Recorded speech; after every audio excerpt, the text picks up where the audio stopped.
Countdown for blast off.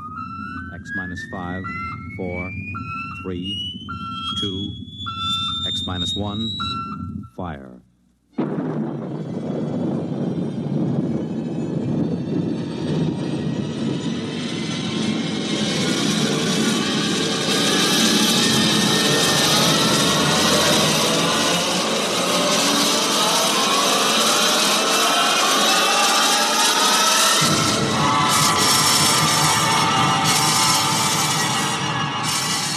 From the far horizons of the unknown come transcribed tales of new dimensions in time and space. These are stories of the future, adventures in which you'll live in a million, could be years, on 1,000 maybe worlds.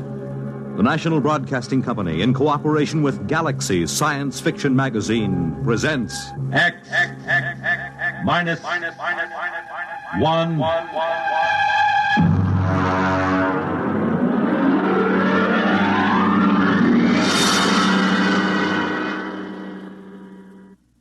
Tonight's story, Sam, This Is You, by Murray Leinster.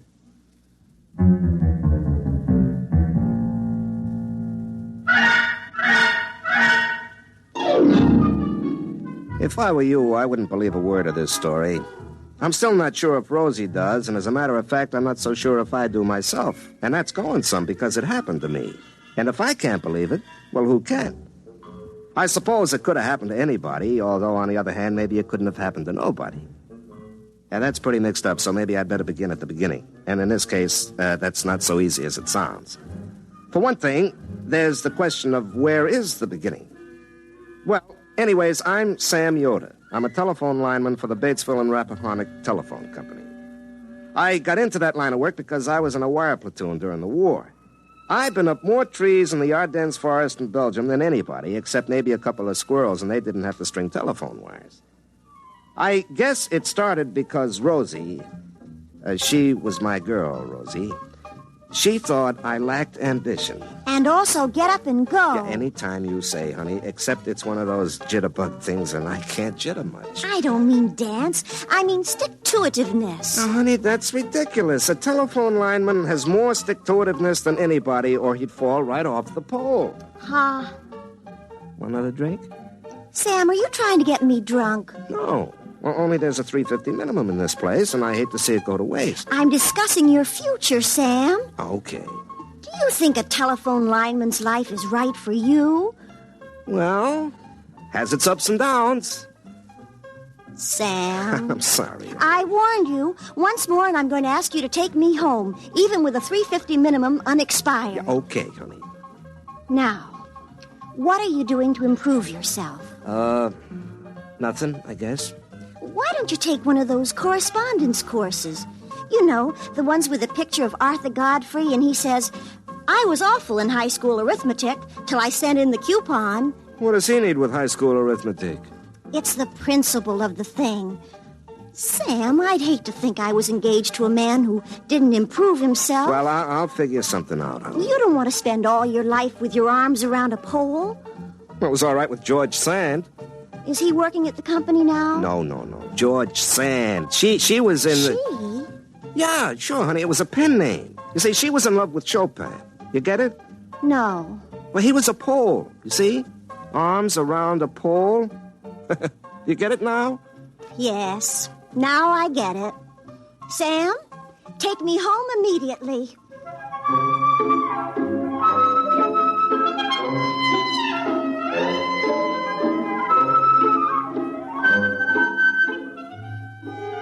She's like that. No sense of humor, know what I mean? But listen, when you climb up and down telephone poles all day, you get tired of something that's straight up and down. Rosie was a refreshing change. You know what I mean? Wow. But she had something. I mean, in the conversation. So I started taking those electronic courses, you know. I'd been at it a couple of months when I asked Rosie to come down to my basement. I certainly will not. Well, why not, baby? Sam Yoder, I'm a respectable girl. Honey, if I had anything else in mind, would I ask you to leave a nice, comfortable porch swing to go down to a whitewashed concrete basement? I guess not. Okay. Come on. I want you to see something. What? That's a big surprise. Right here, over on the bench. Take a look. Sam Yoder, have you been taking Papa's television set apart again? No, honey, not... Last time you got the channels mixed up and all Papa could get was Jane Mansfield. Mama had to finally take the fuse out and hide it. It's not a television set. It's my invention. Oh. What does it do? Well, I got the idea at the shop. I was looking at the blueprints of the multiple circuit stuff. You know, how to send 100 messages over the same wire. Well, I got this idea about how to have private conversations on the party line. Actually, I got the idea calling you up with the whole street listening in. Does it work? Well, almost. I got a few bugs in this mess of garbage here. Sam, that's no way to talk. Well, honey, all the engineers talk that way, and they're college men with fraternity pins. Well, then I guess it's all right. When will you have this fixed up? Oh, I don't know. I'll have to tinker with it a little. It's just like you, honey. Sam, you do not have to tinker with me. Honey, I mean electrically like you. High voltage and a lot of current, but too much resistance. You get it, honey? I mean like an electrical circuit? Resistance is... I get it. Sam, take me home immediately.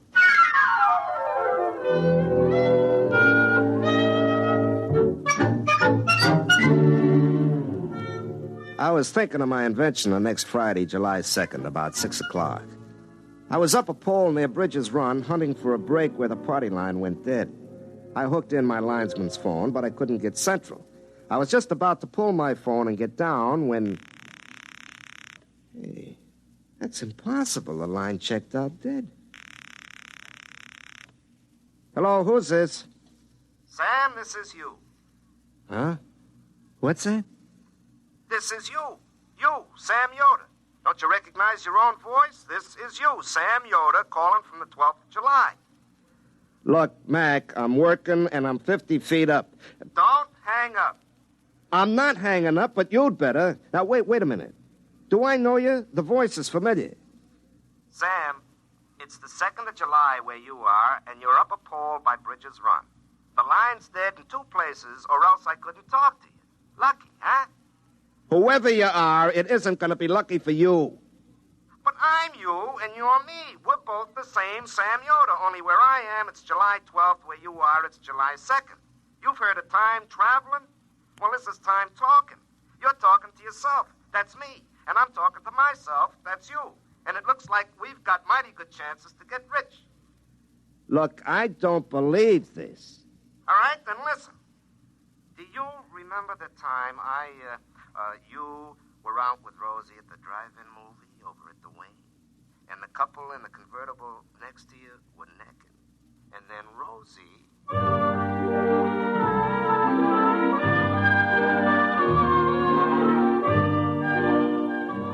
Well, never mind what he said. It was something only me and Rosie would know about. Nobody else in the whole world, so I knew he was me. I was he, him. We were the same. He told me what he wanted me to do, and then he told me where the brakes were in the line and hung up. Well, I cut loose down the pole, and my irons only hit it twice from the top to the bottom. I was sweating and shaking a little, and it didn't help any when I found the 2 brakes right where the voice said it would be. But that wasn't any more impossible than anything else. I called into Central and told them I was sick, which wasn't particularly untrue anyway. And then I went home and made myself a cup of coffee, and pretty soon I was muttering to myself, which I don't say now in order to make telling the story easy. But I do it all the time, like this. You got a good cup of coffee here, Sam, old boy. Instant, but strong.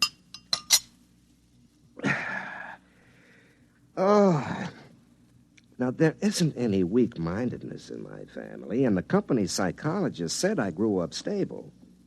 Was it inner stable? Well, anyway,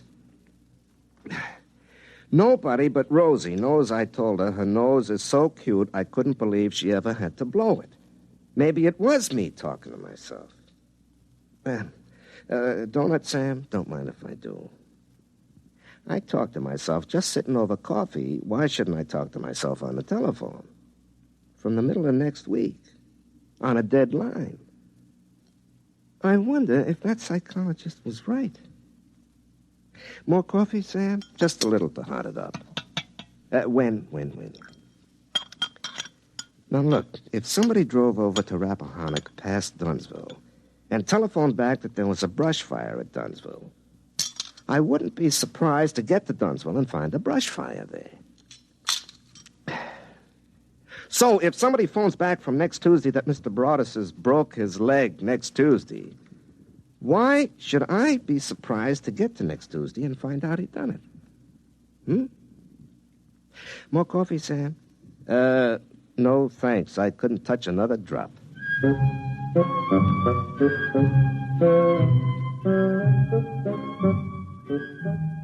see what I mean? Pretty soon I began to realize there was money in this thing, and I got to work on my invention, the one I meant to use for private calls on party lines. I got out the soldering iron and a bunch of components I liberated from the phone company, and I started to rearrange the circuits the way that voice on the telephone had told me to. It was a real breadboard job with wires hanging out of it like spaghetti, but finally I was done. I spliced my gadget onto my phone, then I broke the line to Central, rang it, and half a minute later... Hello? Hello? Hello, Sam. This is you in the 2nd of July. You got it all fixed up, huh? Yeah, it looks awful. Well, that's okay. You can straighten it out later. Okay, Sam, now we get rich together. Look, Sam, I want to ask you a few things about this gadget. Now, you know where those 4 transistors are hooked up bridging the... Look, Sam, you mind if we don't go into that right now? Yeah, but I want to know if I reverse the leads, will I... Some other time. Well, if you're too busy to talk... I'll tell you, I am kind of busy right now. You'll understand when you get to where I am. Look, I worked 6 hours on that thing because you said to it. Don't get mad, Sam. I'll tell you what. You go see Rosie and tell her about this and have a nice evening. Ha-ha. What do you mean, ha-ha? You'll find out. Knowing what I know, I'll even double it. Ha-ha, ha-ha.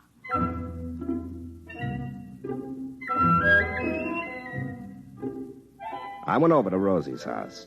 Her old man was watching Diana Dors on the television, and her mother was watching her old man, so I took Rosie by the hand and led her out onto the porch.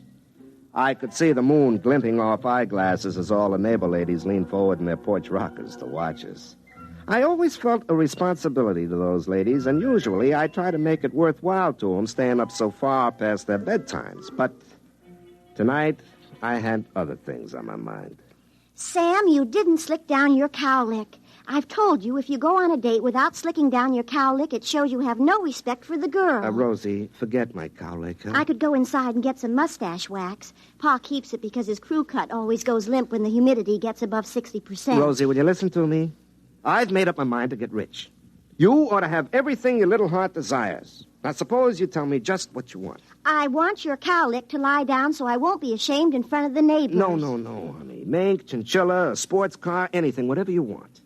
Do you feel all right? Now, listen, honey. Nobody knows it, but tonight Joe Hunt and the widow Backus are eloping to North Carolina to get married. We'll find out about it tomorrow. And day after tomorrow, on the 4th of July, Dunsville is going to win the baseball game with Bradensburg, 7-5, all tied till the 9th inning, and then George Peavy is going to hit a homer with Fred Holmes on second base.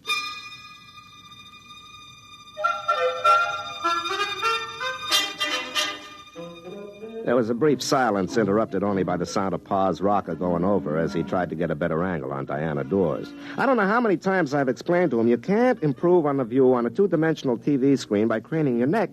But he says you can't overcome a lifetime of habit.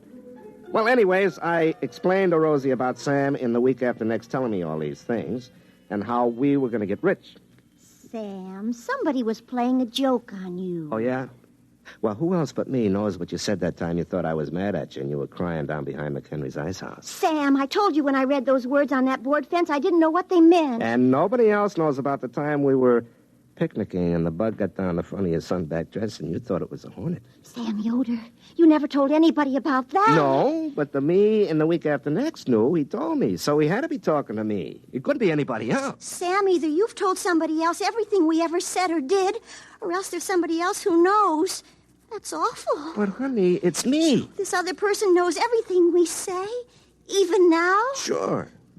Sam Yoder, you go home. But, honey... Do you think I'm going to talk to you when somebody else listens to every word I say and knows everything I do? Do you think I'm going to marry you. But, Rosie, it's just between the two of us. You, me, and me next week. Rosie.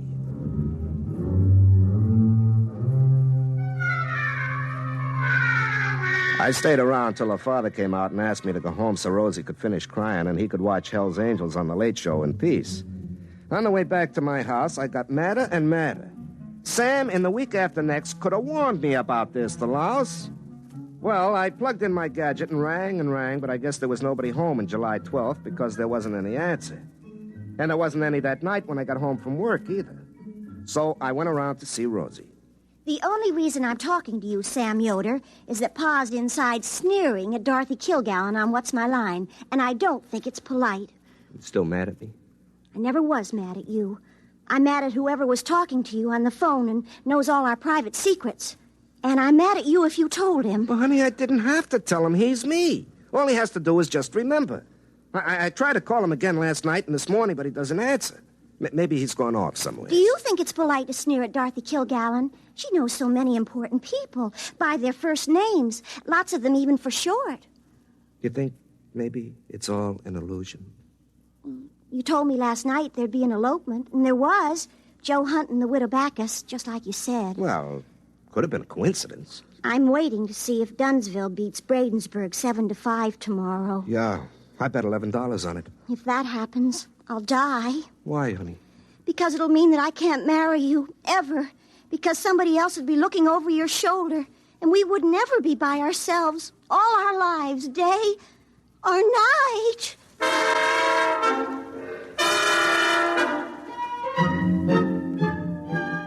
The next day in the big 4th of July ball game, it was tied in the ninth. Then George Peavy hit a homer with Fred Holmes on second base, and Dunsville beat Bradensburg 7-5.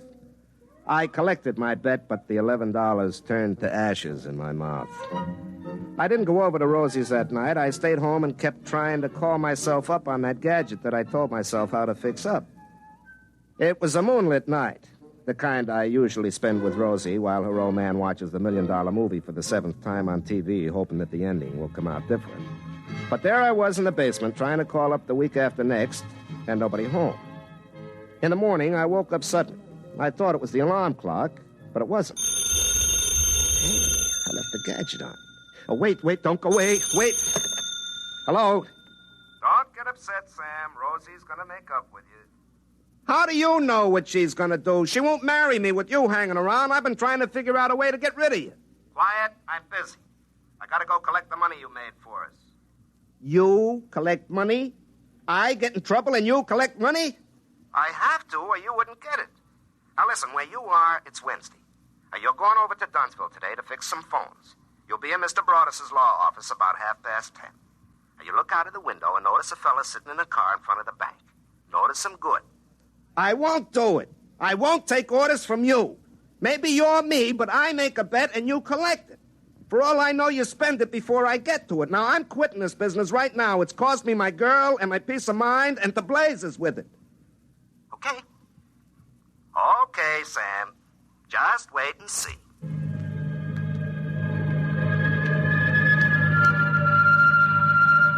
The trouble with a story like this when you tell it is there isn't any suspense, like one of those old movies where a gypsy fortune teller tells George Raft he's going to be head gangster and fall in love and finally get shot by his best friend, played by Ralph Bellamy. And then the rest of the picture just goes like a local commuter train following a schedule. Well, sure enough, I was ordered over to Dunsville to fix the phones in Mr. Broadus' office. Well, at 10:30, I happened to look out of the window, and there, sitting in a car with the motor running, was a reddish-haired man. Then suddenly 2 other men come running out of the bank carrying bags. Mr. Harrison, the guard, is shooting at them. And they're shooting back. And the car takes off like a big bird and shoots out of town. And Fred Hale comes tearing after him in the squad car right down Olympia Street. Unfortunately, Mrs. Monroe was turning left into the supermarket parking lot. She happened to be coming from the far right lane.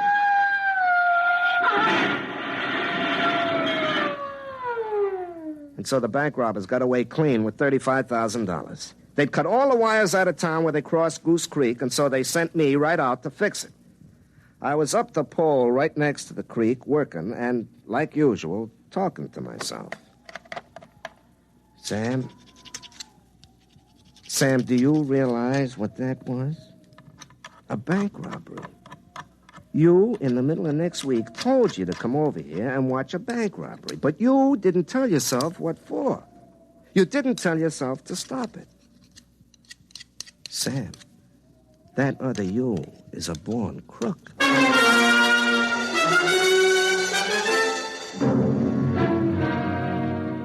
Then I realized it wasn't another me. It was me a week and a half later. If he was a born crook, so was I. Nothing could happen in a week and a half to change character like that. I couldn't even turn myself into the cops, because nobody would believe it. I suddenly realized I was an accessory before and after the fact of that bank robbery. And then I realized there was only one thing to do. That night I drove over to Rosie's house. Her father had a jacket and tie on because he was expecting to visit Her Supreme Highness Princess Grace of Monaco and Slapsy Maxie Rosenblum with Ed Morrow face to face.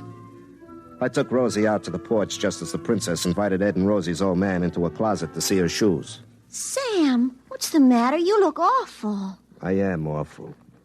Rosie, I come to tell you goodbye. I just found out I'm a criminal, so I better go and commit my crimes far away from hearth and friends who would be hurt. Sam, what's happened now? That bank robbery. I knew all about it before it happened. I called myself up and told myself, but I didn't let myself stop it. Don't you see? I'm an accessory both ways against the middle. I'm a criminal. So, Rosie, goodbye. Sam, you sit right down. Oh, it's in the blood, I guess, or the genes. What do you think in my case it was environment rather than heredity? Now, Sam, you haven't done anything yet. It's that other you. But I'm going to have done something. I'm doomed to be a criminal. Well, I'm going to reform you. What? I'm going to reform you before you start. I'm going to stay with you from now on, every place you go. But, Rosie, I climb poles. I'll wear my tapered slacks. You won't do anything criminal with me along. And if that other you starts talking to you on the telephone, I'm going to climb the pole and tell him where he gets off.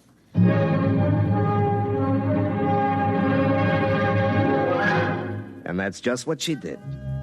Wherever I went, Rosie went right along with me, carrying a 10-inch crescent wrench in case of emergencies, wearing her tapered slacks, which looked real good because, as a matter of fact, the slacks taper just a little more than Rosie does. Well, she made me stay over in her brother who was away in the Marines' room and locked me in at night. It went on that way for a couple of days. Rosie looking grim all day, not even holding hands or playing footy in the diner over coffee. We spent the evenings in her living room while her father watched Meet the Press and asked Nixon and Kefauver questions that they never even answered. I complained to Rosie that we had all the disadvantages of being married a long time without the obvious advantages. But her father told me to keep quiet and stop interrupting Steve Allen. Well, finally, on the 11th of July, we were driving in the phone company truck, Rosie was driving, to make sure I didn't commit anything criminal like crossing the double white line or not stopping for a school bus. Do you realize tomorrow is the 12th? Yeah. That's the day the other you called you up from, isn't it? Yeah, that's right. Well, I've kept you honest. If you turn into a hoodlum between now and tomorrow... Rosie, look out, that car! Now, look what you did. Is the other man hurt? He's getting out of the car. Hey, Rosie, that hair. Rosie, that's the man who... Get down, he's shooting at us. Why? Well, he's the man I saw outside the bank. He's one of the bank robbers. Look out, he's coming this way. He looks awful mad. Why not? We smashed his getaway car. Rosie, get behind me. I'll protect you.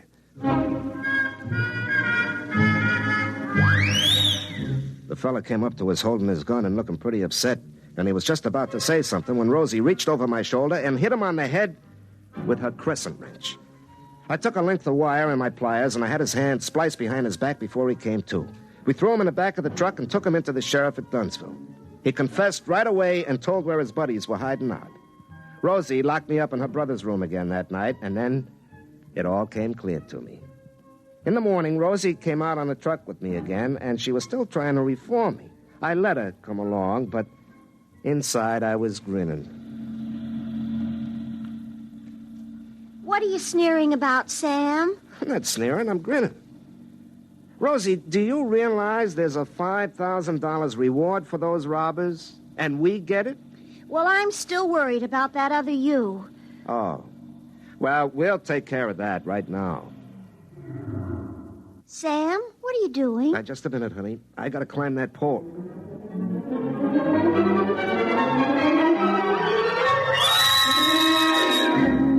Sam, what are you doing up there? Well, I gotta make a call, honey.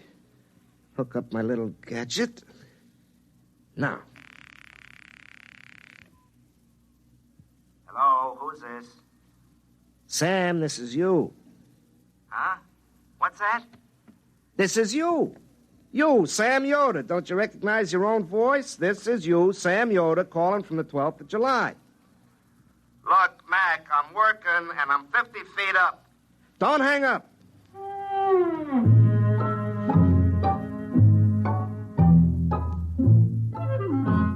You see? It was me all the time. Here it was in the 12th of July, and I was talking to myself back in the 2nd of July, and it was the same conversation word for word. Oh, Sam, then it was you all the time. Uh-huh. Back in the 2nd of July, he's cussing me out just the way I did. And he'll fix this gadget up the way I just told him. Then we still have our secrets. Oh, sure, honey. I'll remember when I call me up tonight 10 days ago, I'm going to be very busy. And I won't want to waste time talking to myself a week and a half ago. Now, Rosie, what do you suppose I'll be doing tonight that would make me not want to waste time talking to myself 10 days ago? Rosie? Oh, Sam, we'll have all tonight to ourselves. There's a big spectacular in compatible color with Esther Williams, and Pa will spend the whole night twisting the dials trying to get the color right. He'll be furious. But your set is black and white. That's why he'll be furious. Well, how do you like the nerve of me calling me up and interrupting me at a time like that? Well, it won't take long, honey. I haven't got too much to say to myself this time.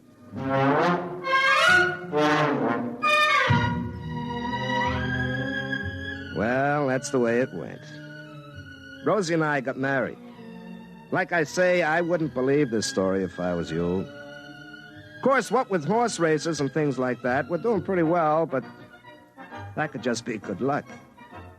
But folks around this part of the country don't want to bet with me.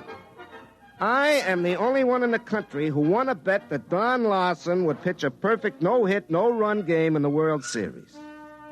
You see, I had a little advance information.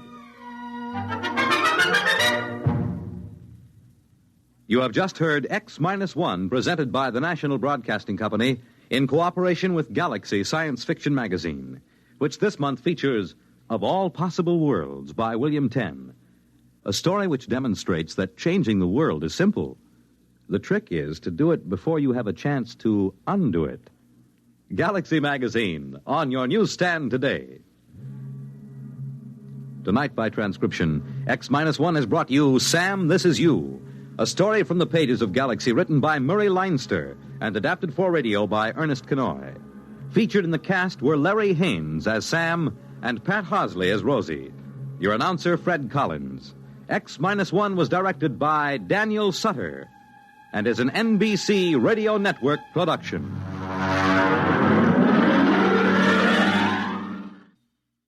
For eerie tales that set the scene for witches' flights this Halloween, hear Sleep No More tonight.